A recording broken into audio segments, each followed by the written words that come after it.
RSS chief ने, जो कि शताब्दी वर्ष है राष्ट्रीय स्वयंसेवक संघ का, उसके कार्यक्रम की जो सीरीज चल रही है उसमें यह बड़ा बयान दिया, उसके बाद राजनीतिक तूफान आ गया।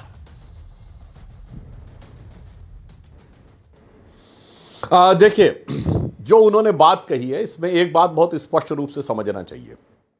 हिंदू शब्द भारत की बेसिक आइडेंटिटी को दर्शाता है, और हमारे किसी विपक्षी को कंफ्यूजन हो तो discovery of India Jawaharlal Nehru ने जहां पर हिंदू के बारे में वर्णन लिखा है, पेज नंबर 72 से 76 के बीच में जाके पढ़ लें। उन्होंने बहुत साफ साफ लिखा है कि हिंदू वर्ड 8th सेंचुरी के आसपास प्रयोग होना शुरू हुआ। यह भारत की लार्जर नेशनल आइडेंटिटी से जुड़ा हुआ है, और यह उन भारत के नेटिव लोगों के ट्रेडिशन के लिए है। इसलिए हिंदू को किसी ऐसे रिलीजन या सांप्रदायिक शब्द के अर्थ में प्रयोग करना कि किसी के विरोध में है, यह सरासर गलत होगा। और इतना ही नहीं मेरे भाई, इसके बाद और भी पढ़ लीजिएगा। लेकिन मैं आपको बता रहा हूं, इमरान मसूद है कांग्रेस के member of parliament, Sudhanshu Trivedi, वो कहते हैं जिस तरह से वो आरएसएस परिभाषित करते हैं उसके अंदर तो नफरत ही नफरत आती है। यानी आरएसएस तो भारतीय जनता पार्टी जिस हिंदुत्व को परिभाषित करते हैं उसमें नफरत और नफरत ही नफरत है। जवाब सुधांशु त्रिवेदी। जनचरण सिंह साहब। नहीं, मानवीय बात है, जिनके लिए सर तन से जुदा नफरत का नारा नहीं है और जय श्री राम नफरत का नारा है, उनकी बुद्धि बहुत सहज रूप से समझी जा सकती। जो मैं आगे बोल रहा था, तो इमरान मसूद जी हो या कोई भी कांग्रेसी हो, कान खोल के सुने।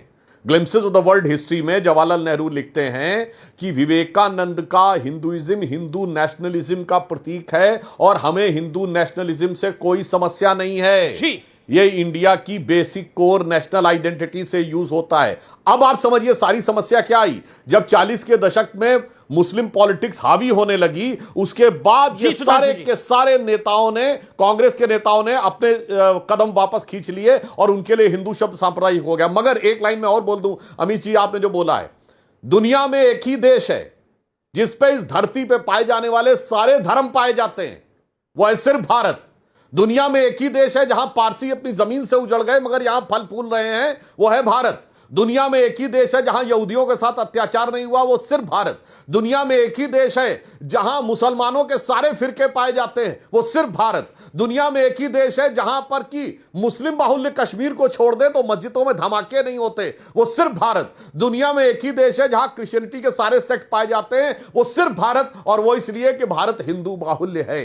इसलिए हिंदुइज्म ही, हिंदुत्व और हिंदू धर्म ही भारत में राष्ट्रीय एकता और सर्वपंथ संभाव की गारंटी है। एक भी हिंदू राजा ने कभी अपने राज्य में गैर हिंदू प्रजा के साथ धार्मिक आधार पर कोई भेदभाव नहीं किया। हिंदू धर्म में जजिया और जिम्मी जैसा कोई कॉन्सेप्ट नहीं है। हिंदू धर्म में किसी को हिंदू बनाने जैसा कोई कॉन्सेप्ट नहीं है। हिंदू किसी राजा ने तलवार के नोक पर किसी को हिंदू बनाने के लिए कोई प्रयास नहीं किया। और भारत में जहां भी हिंदू रह रहे हैं वहां पर हिंदू उस देश की अर्थव्यवस्था में कंट्रीब्यूट कर रहे हैं। ना कोई बम फोड़ रहा, ना कोई फिदाइन बन रहा। ओके, चरण सिंह सापरा, आपके मेंबर ऑफ पार्लियामेंट, एक नहीं और उदित राज साहब जो आपके वरिष्ठ नेता हैं, उन्होंने भी बयान दिया कि आरएसएस तो नफरत ही बोता है, जबकि आरएसएस चीफ ने बोला कि हिंदू का मतलब सेकुलरिज्म की गारंटी होता है। इसमें नफरत कहां से आई? कांग्रेस को नफरत क्यों दिखती है? जिस तरह से राहुल गांधी को नफरत क्यों दिखती है? विवरण दे रहे थे,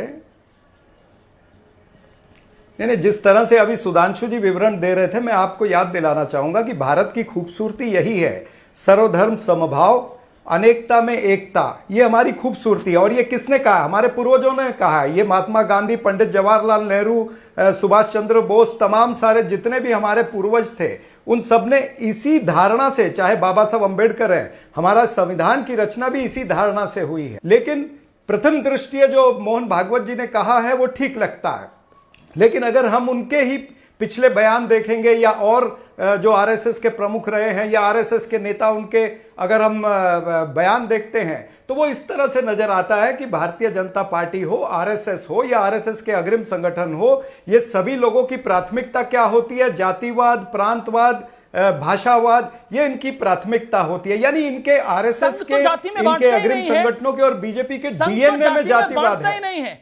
ये तो कॉन्सेप्ट ही गलत है। संघ तो जाति में बांटने की बात ही नहीं करता।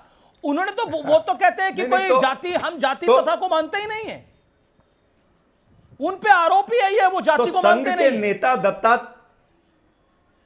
अब मेरी बात सुन हाँ, लेंगे। बिल्कुल, 30 सेकंड संघ आपने के किया, नेता सुधांशु दत्तात्रेय त्रिवेदी। होसबले ने क्यों कहा कि सेक्युलरिज्म शब्द को हटा देना चाहिए, समाजवाद शब्द को हटा देना चाहिए प्रीएम्बल से? क्यों उसके बाद में एक एक करके किसी ने नासूर कहा, किसी ने शिवराज चौहान जी ने कहा कि हमारी संस्कृति का मेल नहीं खाता है। सेक्युलर शब्द अर्जुन राम मेघवाल अम्बेडकर ने साहब इसका ने तो विरोध नहीं किया, जोड़ा जितेंद्र था, सिंह जी ने ये विरोध किया। तो इंदिरा कांग्रेस की देन थी। सारे सेक्युलरिज्म शब्द अम्बेडकर जी ने तो नहीं जोड़ा था, बाबा साहब ने तो नहीं जोड़ा था सेक्युलरिज्म शब्द भारत के संविधान के साथ। ये सेक्युलरिज्म किसको जोड़ना पड़ा? ये कांग्रेस ने जोड़ा इस देश के अंदर, और तब जब इमरजेंसी थी, जब सारा विपक्ष जेल में था। सेक्युलरिज्म शब्द जोड़ करके क्या गलती की है? सेक्युलरिज्म तो हमारी मूल भावना है ना, हमारे संविधान की मूल भावना क्या है? अगर आप पूरा संविधान पढ़ेंगे तो वो तो यही कहता है, सेक्युलरिज्म ही कहता है। और रमेश जी, एक रिक्वेस्ट है मेरी, जब आप बोलते ना तो मुझे कुछ सुनाई नहीं देता है, तो अगर हम बारी बारी बोले तो बिल्कुल आपकी बात सही है। इसको मैं, इस त्रुटि को मैं ठीक कराता हूं, लेकिन Sudhanshu Trivedi quick rebuttal 40 second Sudhanshu Trivedi, then again Charan Singh Sapra. Okay Sudhanshu ji. देखिए, मैं स्पष्ट करना चाहता हूं, पहली बात, हमारे विरोधियों को सेकुलर शब्द का मीनिंग ही नहीं पता। जाकर रैंडम हाउस डिक्शनरी देख लें, सेकुलर शब्द का मूल मीनिंग होता है connected to mundane activities in contrast to spiritualism, मतलब भौतिकवादी, आध्यात्म विरोधी। ये सेकुलर शब्द का मूल अर्थ है, जहां से वो निकला है। बाद में ये जो सर्वपंथ संभाव सिर्फ भारत में है, बाकी दुनिया में तो कहीं है ही नहीं। और यह बात मैं इसलिए भी कहने का प्रयास कर रहा हूं महोदय, जब कॉन्स्टिट्यूएंट असेंबली की डिबेट हुई है तो कोई जाके चेक कर ले, सेकुलरिज्म की डिबेट की शुरुआत हुई, मिस्टर केटी शाह ने प्रस्ताव रखा, उसके ऊपर एचएन मुखर्जी, लोकनाथ मिश्रा, जवाहरलाल नेहरू, इन सब ने पार्टिसिपेट किया। और डॉक्टर अंबेडकर के नेतृत्व में उस समय जो ड्राफ्टिंग कमेटी थी, उसने फाइनल ड्राफ्ट में क्या लिखा? उसने कहा कि यदि सेकुलरिज्म वर्ल्ड होना चाहिए तो फिर माइनॉरिटी नहीं हो सकता, क्योंकि किसी भी सेकुलर देश में रिलीजियस माइनॉरिटी जैसी चीज नहीं होती, वहां सब बराबर होते हैं। अगर माइनॉरिटी रखना है तो सेकुलर नहीं हो सकता, क्योंकि माइनॉरिटी केवल एक किसी रिलीजियस कंट्री में हो सकती है। आगे चूंकि नेहरू जी का बहुत आग्रह था कि माइनॉरिटी जरूर रहना चाहिए, इसलिए सेकुलरिज्म वर्ल्ड को रिजेक्ट किया गया बाबा साहब अंबेडकर के द्वारा। मगर हम दुनिया के इकलौते अद्भुत देश हैं जो सेकुलर भी है और जहां माइनॉरिटी भी है।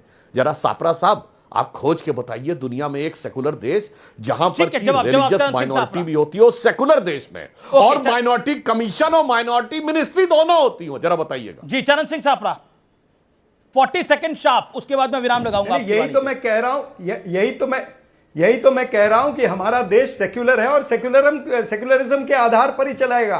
फिर बीजेपी और आरएसएस के नेता सेक्युलरिज्म क्यों हटाना चाहते हैं? दरअसल इनका एक हिडन एजेंडा है, ये आरक्षण विरोधी है, ये संविधान विरोधी है। ये तो शुरू से हमको पता है। इनके जो पूर्वज थे, वो चाहे गोलवलकर थे या के सुदर्शन थे, ये तमाम सारे नेता जो हैं आरएसएस के, ये तो संविधान के खिलाफ रहे हैं। संविधान की कॉपियां इन्होंने जलाई है, बाबा साहब अंबेडकर के पुतले इन्होंने जलाए हैं, बाबा साहब अंबेडकर के, नेहरू जी के पोस्टर रामलीला मैदान के सामने जलाए हैं, तिरंगे का अवमानना इन्होंने की है। हेडगेवार जी ने तो 1930 में पत्र लिख दिया था कि तिरंगा 26 जनवरी को नहीं लहराया जाना चाहिए और भगवा लहराना चाहिए। ये तो सारे शाखा प्रमुखों को इन्होंने पत्र लिख दिया था।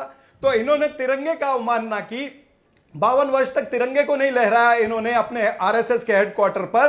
तिरंगे की अवमानना, संविधान की अवमानना और फिर सेक्युलरिज्म शब्द को निकालने की ये जो भावना है, ये दर्शाता है कि कहीं ना कहीं ये संविधान बदलना चाहते हैं। और इन्हीं के नेताओं ने तो कहा था कि 400 पार होगा तो हम संविधान बदल देंगे, इसीलिए 240 पर आकर के खड़े हो गए। बिहार के चुनाव में ये मोहन भागवत जी ने आरक्षण की समीक्षा की बात की तो ये 54 सीटों पर बिहार में आकर के खड़े हो गए। दरअसल मोहन भागवत जो है ये अभी मौसम वैज्ञानिक बन गए हैं। इन्हें पता है कि अभी बिहार का चुनाव है, इन्हें एलजेपी के साथ लड़ना है, इन्हें जेडीयू के साथ में लड़ना है।